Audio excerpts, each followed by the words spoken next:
Good evening. It is 5:03, and I will now call the special meeting to order. Welcome. This is a special meeting of the Kent School District Board, which is held in public to comply with Open Public Meetings Act. The purpose of this meeting is a work session with Dr. Larry Nyland to discuss the 23-24 Superintendent Evaluation Tools, Scope, and Rubric. And because this is an official meeting, I guess, we're going to call roll. And at this time, I'll take a roll call for attendance. I will say each board member's name. If they're present, they'll say present or something like that. Director Farah. Present. Director Clark is not here. Director Hamada. Here. Vice President Margell is on the webs somewhere. We're guiding her. Soon. And then, of course, I'm here. And when she's on, we'll make sure we make it official. I'm now going to call for 2.01 and call upon Deputy Superintendent Dr. Wade Behringer for introductions and to begin our discussion for this evening. Great. Thank you, President Benno. We have another opportunity this evening to continue moving forward with our 2023-24 Superintendent Evaluation Tools, Scope and Rubric with Dr. Nyland. Who's going to walk us through our presentation this evening. So I'll turn it over to Dr. Nyland. All right, thank you. Well, back again, and again, congratulations on the good work that you've been doing. And you have a clicker over there? Carolyn, we need the clicker.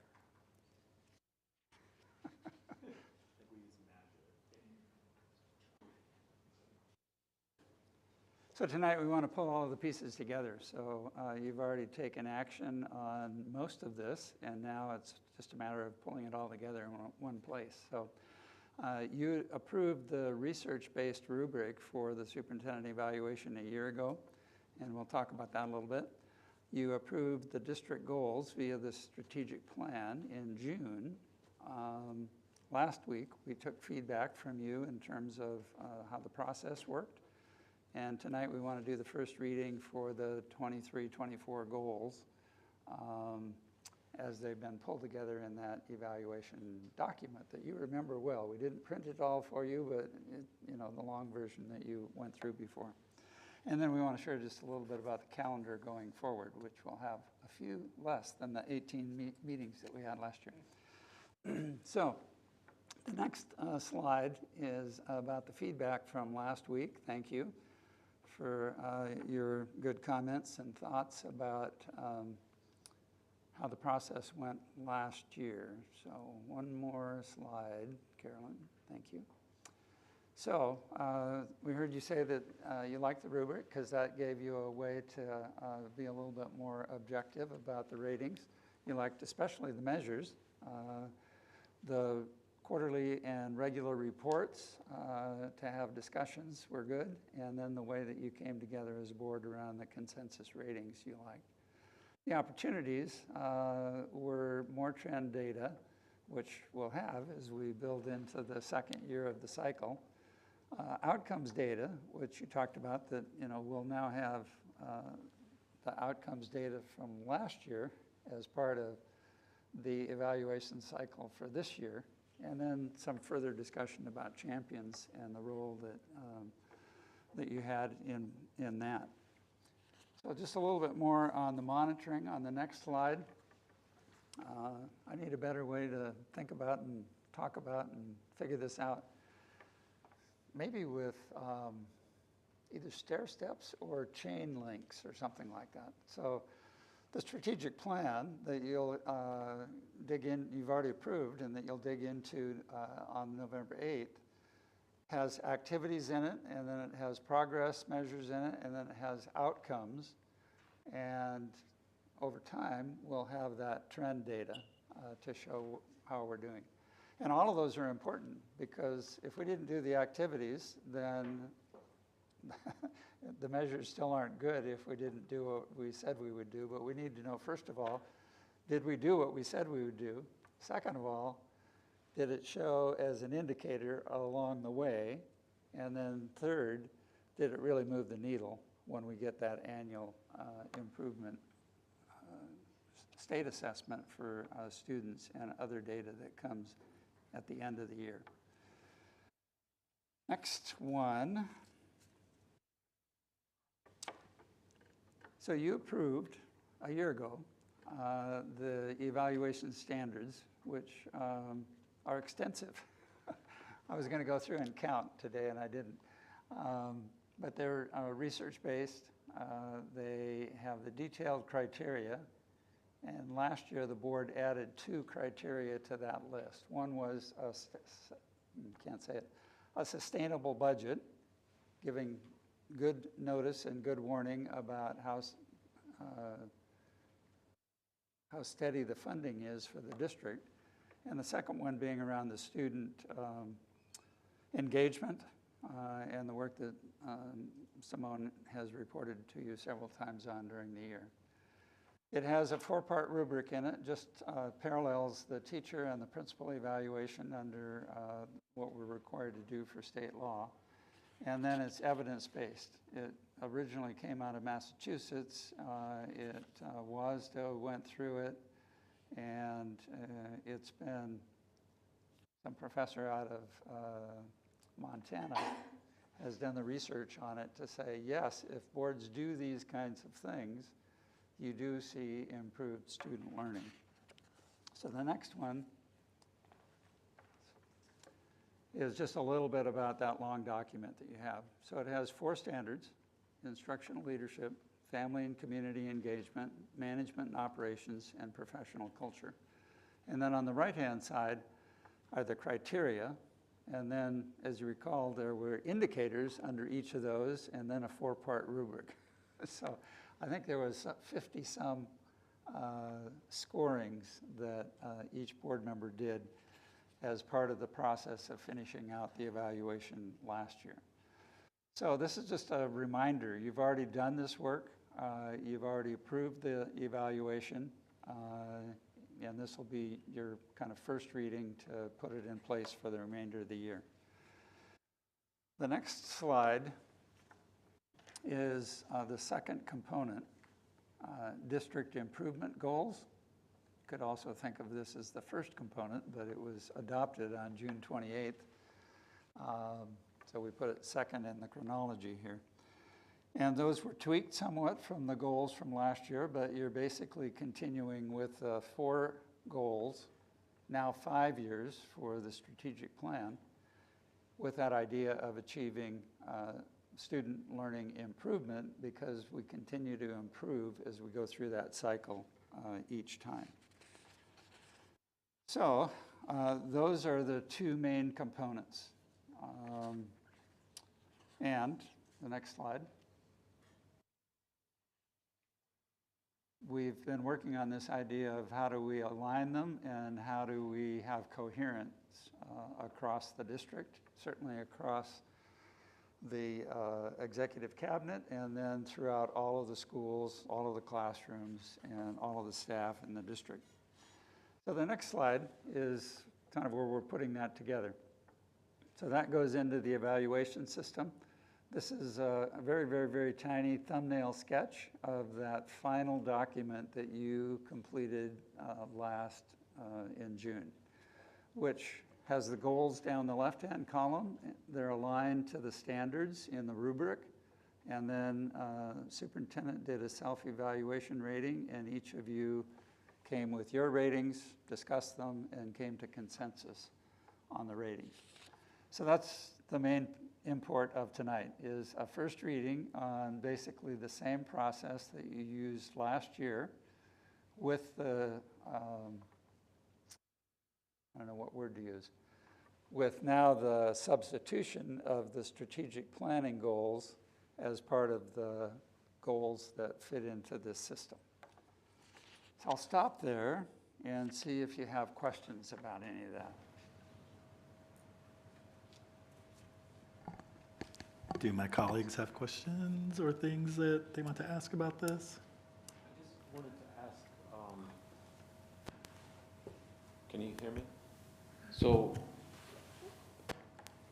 I remember the rubric last year. We had some discussions about, how do we make sure that we are able to quantify and is there any way that we can revisit that and kind of dig deep into the rubric and see where, because that was the thing that was stuck with me, and I wanted to make sure that this year we do a better job, so that when we're rating, we actually can say, yes, these were the things that we were able to. I think so. So the strategic plan has quite a few more indicators in it than we had last year. And so that will be part of the regular reporting process. And that means that that information will be available to superintendent and the executive cabinet to fold into that rubric.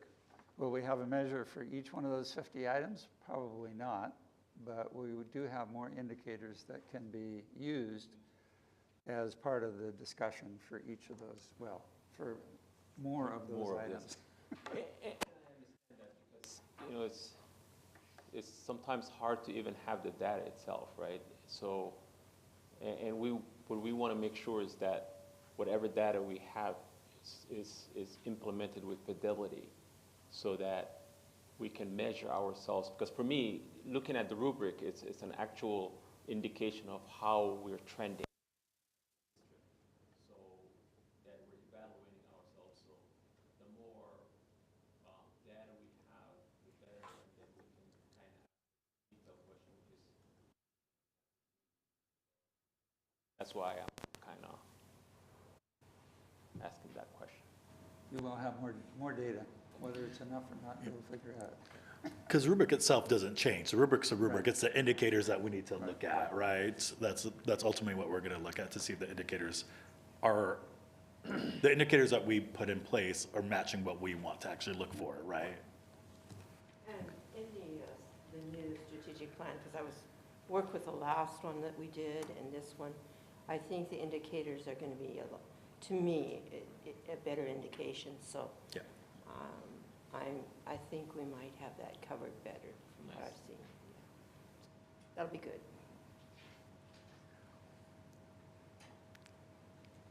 Can I ask a clarifying question? Yes.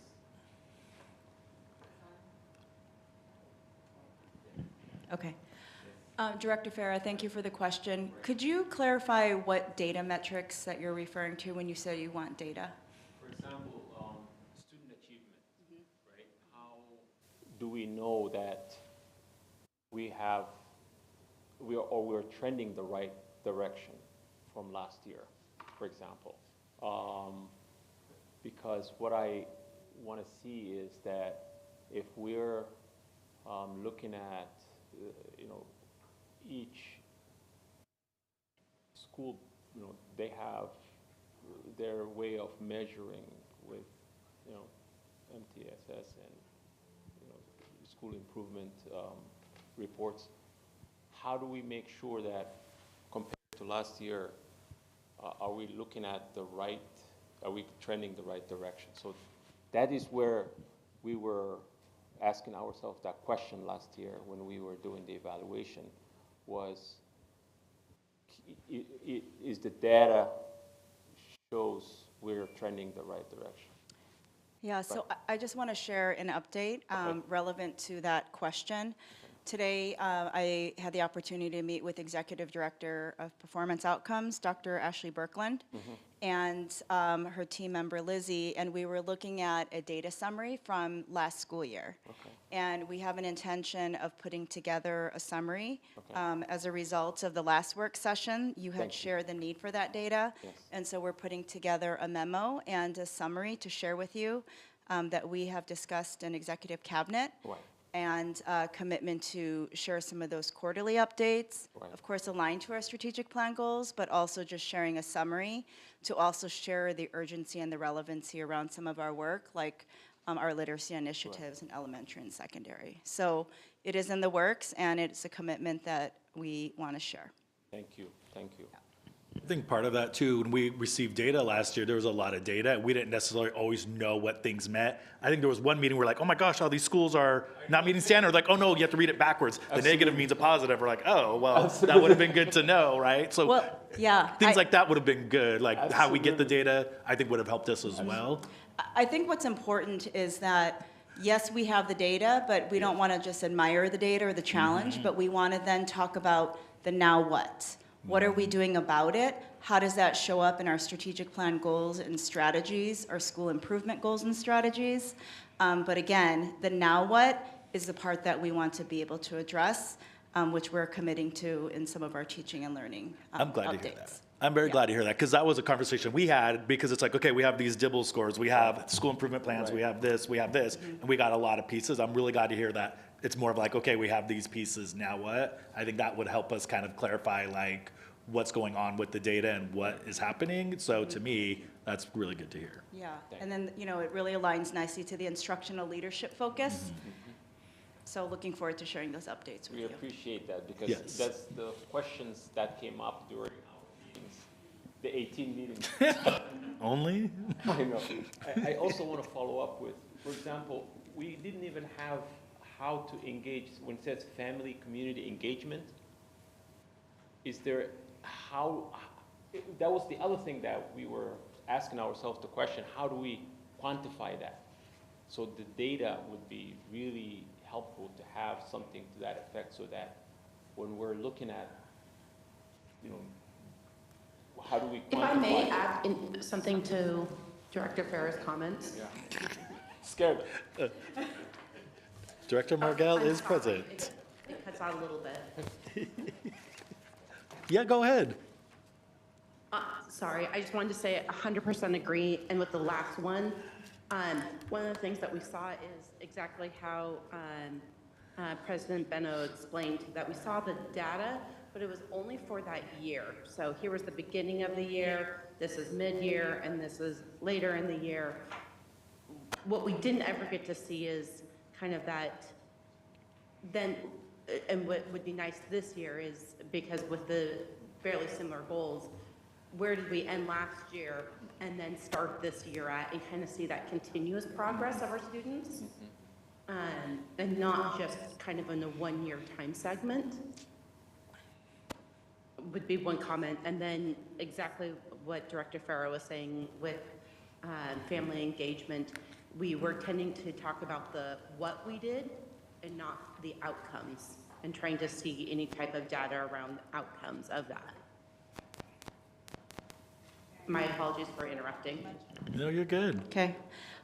Just to respond to that, we do have that in our data summary, where the data and assessment team put together the last 3 years of fall proficiency data of our iReady reading diagnostic. So that is some trend data that we already have put together that we look forward to sharing with you. So from fall to fall to fall over the last 3 academic years. And then we could do that same for the winter to winter and spring. So kind of on that benchmark timeline. Am I correct in assuming that a couple of those years were COVID years?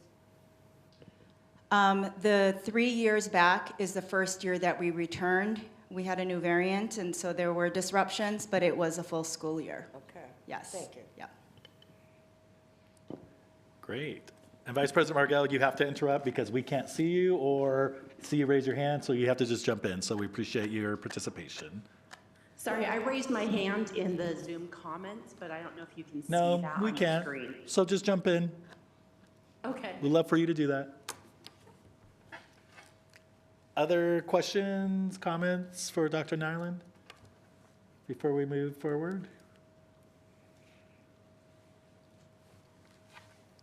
I don't recall the protocol, but this is a first reading, so does this count as the first reading, or do you take action about that? We're not taking action at this meeting on anything, so it's just technically a first reading. Okay. And then at our next meeting, next week, I think we're taking action on this item on our agenda. Yep. So that's the next slide. So we've done the evaluation recap and included the rubric and the goals. And next meeting, you'll have the second reading and the opportunity to adopt the evaluation process and form and put that in place for 22, 23, 24. And then November 8th starts in on the review process with district goals and a review of the strategic plan. So the last slide is kind of same old story, but a different illustration for you. So we're just trying to figure out how do you get 3,500 employees all together and moving in the same direction. And so thank you for your good work of setting the goals in place, keeping the focus on those goals, continuing to ask great questions about how we monitor and report on the goals. But that's just a very small list of all of the things that need to happen in order to make that come to be. So you're an important part of that, superintendent, executive cabinet, and then you get to the schools and classrooms in the community. And all of that, the idea is the red thread runs through all of that. So when you start having teachers and classrooms that know, I don't know that they're going to know about the strategic plan, but when they know about the focal points for improving reading and hitting those targets, then you're starting to show that everybody is at least on the same page and then moving in the same direction and then seeing outcomes that we're looking for, the trend data. So that concludes my comments. Thank you for your good work and continuing to move the district toward alignment and coordination around 4 great district goals. Any questions for Dr. Nyland as from here? I have just some input that I'm curious. Every year this seems to build, and I'm glad to see that. I'm curious if, when we're getting specific details, if it's too much to coordinate in the data, when we started the curriculum we're working with and how long we've had it, and what professional development is going into that. You know, I'm wondering if, I don't know if that's possible to kind of integrate, because I think when you're looking at something, you want to kind of see also, I think we've purchased some new curriculum, if I'm correct, to see how that's going, and also the professional development. Have we delivered on that? You know, I don't want to overwork people, but that's the whole picture that I kind of like to see, because I don't see that, you know, so. So what I can respond to that is, first of all, celebrating representation of the importance of coherence is centralized professional development, where all elementary schools would engage in what we're calling professional development in studio cycles. That means that professional development trainers would come to the school, and the classroom would become that studio where the trainers would engage with students in real time, and teachers would kind of fishbowl and be able to do some learning. Of course, there would be some pre-conversation and then debriefing what they saw and implications for their classroom. We have those scheduled for all of our elementary schools. Executive Director Cynthia Green has put that schedule together, and we're starting on Monday. So that's a celebration that we know is going to be scheduled across all elementary schools. The other thing that we're looking for in our implementation, it's not about so much the curriculum, that's the resource in which we are using to implement the science of reading. And it's a different way of doing reading. In the past, it's been more around the workshop model.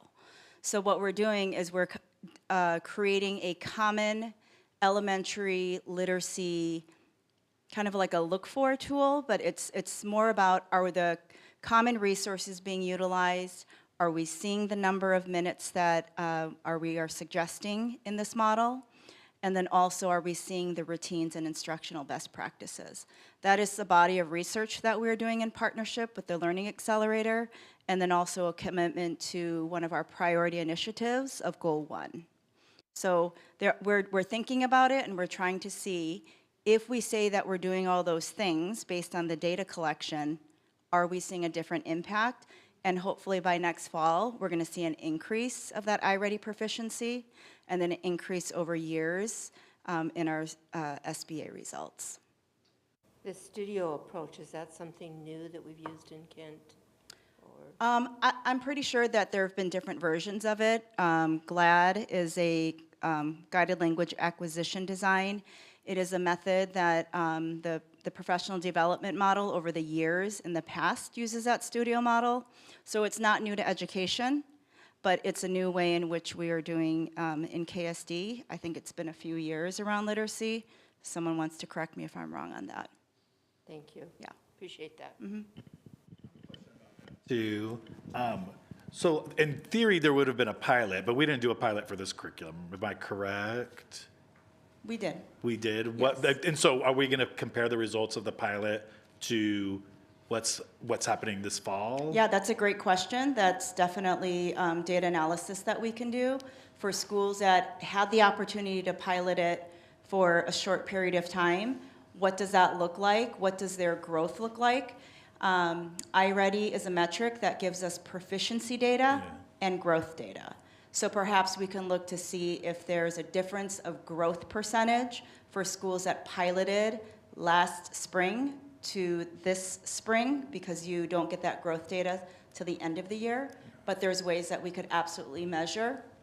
It's not, iReady is a diagnostic outside of CKLA, but it is a way to measure proficiency, and it's a way to measure growth that we could have. So what I'm hearing you say now, not all schools have been trained on this curriculum? So what are they doing now? No, they have been trained. They have been Yep. trained. There's I forgot the number, but there's hundreds of teachers that have been trained from the summer through the fall. Okay. We provided the option for the fall if they weren't able to do the summer PD. Robust professional development. This is the ongoing. So the teachers have been trained. This is ongoing to do the curriculum with fidelity. They're offering the studio approach to professional development. Yes, to be able to demonstrate the practices, the best instructional practices around the science of reading, Okay. and to go to deeper implementation. Okay, I was concerned hearing that, but I didn't realize that was a continuation. So I'm glad to hear that, because I was like, oh, what are they doing now if they weren't trained? Like, that's going to be bad data, but okay, so we're good. Yes. Okay, that's good to know. I'm glad to hear that there's a continuing model for training, so it's not just like a one and done. So I appreciate hearing that, because a lot of times with professional development, it's just, here you go, we're done, and then we move on. So that's pretty good to hear. Other questions, comments, data? Director Clark isn't here. Director, Vice President Margell, do you have any questions or anything?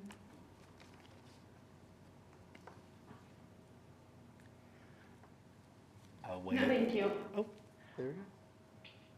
All right. Okay, since you're talking about training, Yes. do we also survey our teachers after they've received the training on how they feel like the training has gone and if they're ready to deliver? I will find out. Thank you. Yes. Great question.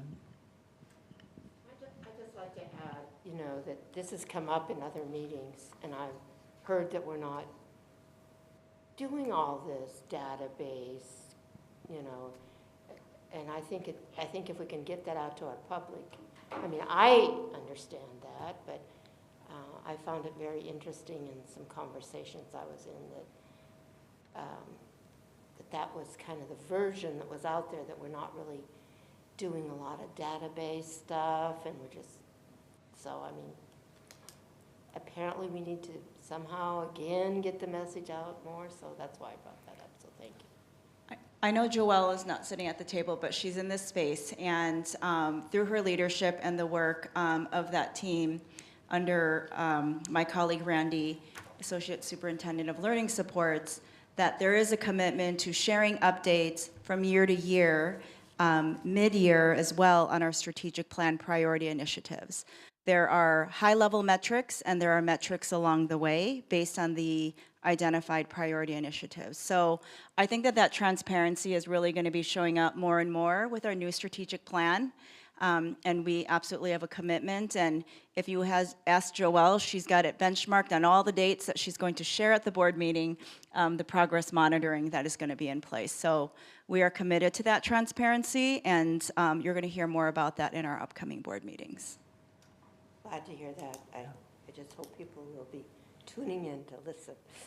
But I'm also going to put out in the room, what data is important and we need it. There's some things that are not quantifiable, like connections, relationships with educators, like artistic endeavors, pride, things like mixed school fun aren't always quantifiable as well, but there are things that also exist in the education space that we need to kind of hold on to as well. But data is important to show how we're progressing in a curriculum. But I think sometimes things are not always quantifiable, but we can use, what do they call that data? Yeah, it's the qualitative data to kind of support that students are engaged, they're having fun, they're liking school, they like their teachers, they like their classmates, and any adults that they're building. So to me, it's this and so I'm glad to hear that there is a lot of data in this new curriculum and what we're doing with that, and also looking forward to hearing like, how are people liking it? How are students enjoying it? Is it like, are they enjoying reading, or is it becoming a chore? Like, all that is really important as well, so. Great. Anything else? We're supposed to be done at 7, but we're going to be finished early, and it is 5:34, and I'm going to adjourn this special meeting. And we're adjourned because I don't have my little thing. There we go.